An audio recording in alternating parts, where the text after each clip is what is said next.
मेरा नाम मुदस्सिर है और ये मेरा फर्स्ट व्लॉग है। आज जुम्मे का दिन भी है तो मैं जा रहा हूँ स्कूल। आज आपको स्कूल दिखाते हैं जाके अपना। जज़ाकल्लाह खैर। अच्छा ये हमारा आगे है बाज़ार। उधर भी देखिए बाज़ार का सारा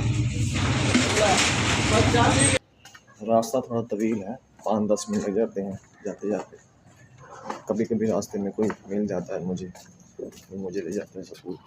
हम स्कूल पहुंच गए हैं अल्हम्दुलिल्लाह अपने जल्दी से। ये है मेरा ऑफिस, हमारा स्टाफ ऑफिस खुला हुआ मेरे ख्याल में, खुला हुआ। तो इसको हम खोल ही देते हैं क्योंकि यहाँ पे आप आना जाना लगा रहेगा। ये हमारा ऑफिस है प्यारा सा। ये मेरा रजिस्टर पड़ा हुआ है, रजिस्टर वाला।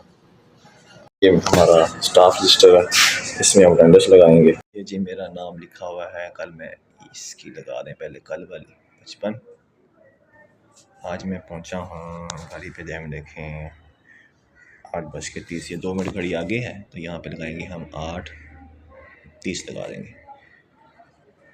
ये हमारी हाजिरी हुई मुकम्मल। अब मैं अपना उठाऊँगा रजिस्टर उठा लिया। अब जा रहा हूँ अपनी क्लास में। पहुँच गए हैं अपने, ये जा रहा निकम्मा